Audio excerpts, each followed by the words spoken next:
Welcome to another edition. I am Thomas. We're at the Fairfield Cemetery in Pen Argyll, Pennsylvania, located not too far away from Philly, visiting, paying our respects to the grave of Jayne Mansfield. As we see this stone, and this stone, as you're driving by, it's very visible. You can't miss it. Now, Mansfield was born in April of 1933. Her father, Herbert, was an attorney and a musician, while her mother, Vera, had previously worked as a school teacher. Jayne is actually buried next to Herbert here. Tragedy as early as 3 years old for Jayne, when her father passed away from a heart attack during a family drive in the car. Reflecting back on the tragedy, Mansfield later said that something went out of my life. My earliest memories are the best. I always try to remember the good times when Daddy was alive, which would explain why her final resting spot is all the way here in Pen Argyll, where she lived for a short period of time. Now, Jayne's mother eventually returned to teaching to support herself and her daughter, and in 1939, she married a sales engineer named Harry Pierce. And at that point, the family moved to Dallas, Texas. And Jayne, she had enjoyed a middle-class upbringing and was later reported to be an above-average student under the oversight of her strict mother, who enjoyed taking up languages. She was also a natural-born performer, and Jayne took voice, dance, and violin lessons and would frequently stand out in her driveway playing her violin for passerbys on the sidewalk. We fast forward to Jayne's beginning of her Hollywood career, and her first years in Hollywood initially really brought disappointment, one would say. She had unsuccessful auditions for Paramount and Warner Brothers, and she had to take a job selling candy at a movie theater. She also, at that time, was sought out modeling work, but at a professional photo shoot, an advertisement for General Electric, she was cropped out of the picture because she looked too sexy for the 1954 audiences, according to a photographer by the name of Jean Lester. Too sexy. Still, Mansfield, Jayne was able to make her TV debut that year with an appearance in the Lux Video Theater series. And she was struggling to break through into show business. Her marriage, she was married at the time, suffered, and in 1955, her and her husband split ways, though she opted to keep his last name, Mansfield. But it was that same year that she made her big screen debut, small parts in a trio of 1955 films: Pete Kelly's Blues, Hell on Frisco Bay, and Illegal. So that's where we stood, by the mid-50s. And dare I say, maybe Jayne had something up her sleeve to kind of get the, maybe of a lack of a better word, self-promotion out there.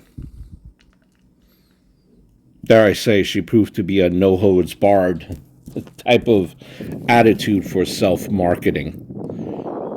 As she took her steps to distinguish herself from all the many, curvy blonde starlets that were just like her, attempting to make it big in Hollywood at the time. So she had to distinguish herself.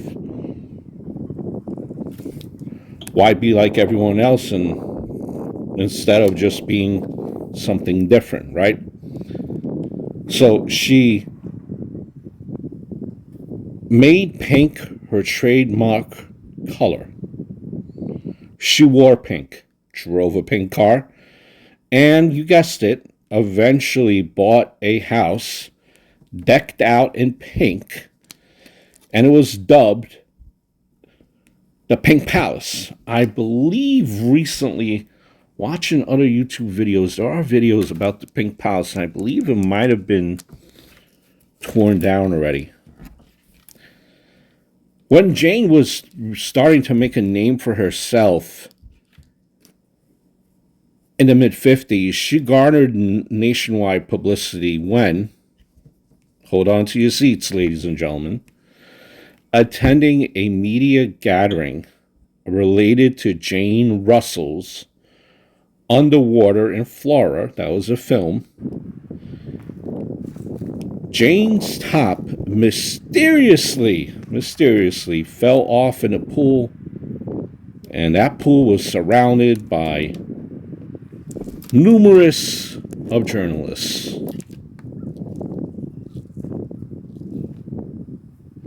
Score. Mission completed. Successful. And from then on, as a journalist would put it in an interview, Mansfield suffered so many on-stage strap and zipper mishaps that, well, nudity was a professional hazard for her. Shortly after the underwater incident, she signed a contract in 1955 with Warner Brothers, and later that year, she landed a role in a hit Broadway production, Will Success Spoil Rock Hunter, and it ran for 444 shows. She also starred in the play's 1957 film adaptation. Sorry. It went from Broadway to film, that's what I'm trying to say. And this, you would say, established Mansfield as a marquee actress, and she went on to be featured in such films: Kiss Them For Me, Wayward Bus, The Sheriff of a Fractured Jaw, and It Takes a Thief. She was hitting it big, hitting her stride, and many more people saw her photographed in her movies. And in just 9 months, from 1956 of September to May of 1957, Jayne reportedly appeared in an astonishing 2,500 newspaper photographs. She also modeled for Playboy magazine at various times during the 1950s, which at that point was considered very scandalous. Nowadays, it's no one bats an eye in today's society. And by doing that magazine, she joined the era's, kind of the grouping of being a, dare I say, a sex symbol. That's the word I'm looking for. Who invoked Marilyn Monroe, being compared to Marilyn Monroe. And apparently Monroe was in fact dismayed about the way in which Mansfield seemed to kind of almost parody her image. And at one point, apparently, she wished that she could sue the actress. So there seemed like a little bit of, a little bit of a quandary or a quarrel along the way, and I really don't know what happened because of that. So there was a period of time that eventually her kind of a career just hit a fizzle, both domestically and European pictures in that sense too. That in 1963, she kind of had to do some self promotion again, kind of wake everyone up. Hey, Jayne Mansfield is still around. That type of a deal. Make sure that she's known and get the people talking about her. And she became the first actress to appear nude in a major motion picture. That movie was called Promises. And while the film garnered a great buzz, kind of failed to reignite her career. And she only made a handful of movies. One in 64, one in 66, and another one there in 66. So it was 64 and two in 66.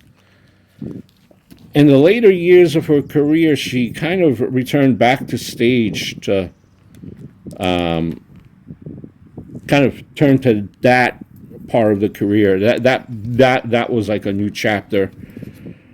Back to the stage, and she developed also into being a really like a successful Vegas headliner, nightclub performer back in that day. And her act was, as far as in the Vegas style, was song. It combined song, comedy, and banter with the audience. Keep in mind that she was only in her 30s, early to just approaching mid 30s. So there could have been another great revival, and just it kept on going on for many years after that if she hadn't passed away so early in life, dare I say. In June of 1967, Jayne was on her way to a morning TV interview. She was with a hired driver, along with an individual by the name of Brody. They were going to New Orleans. And in the front seats of the Buick, it was a Buick Electrica, after she had a nightclub performance in Mississippi, Mansfield and Brody and three children were riding in the back. It was sometime after 2 a.m. when the car, rounding a curve, it crashed and it went under a slowed tractor trailer, it was believed to be obscured by pesticide spray. And it killed all three of the front seat passengers. Mansfield was only 34 years old at the time of her death. Her children, though, suffering injuries, they did survive the crash. The National Highway Traffic Safety Administration subsequently regulated that all tractor trailers have a rear underguard installed, and it's often referred to as the Mansfield bar. So, again, the car was coming up on a curve. There was a tractor trailer ahead. It was driving slow. Guess it was being blinded by pesticide spray. And, there was the collision. The car pretty much went under the tractor trailer. All three people in the front, because cars back then were big and three people could sit in the front. All three people passed away. Find that phrase, sex appeal. Sex appeal is a wonderful, warm, womanly, healthy feeling. If you're a woman, it's womanly. If you're not, it's manly. Does it come from inside, Miss Mansfield? It comes only from inside. It is nothing that's manufactured. It has nothing to do with measurements or lipstick color. To me, it's cleanliness and youth and an effervescent desire to enjoy life. That's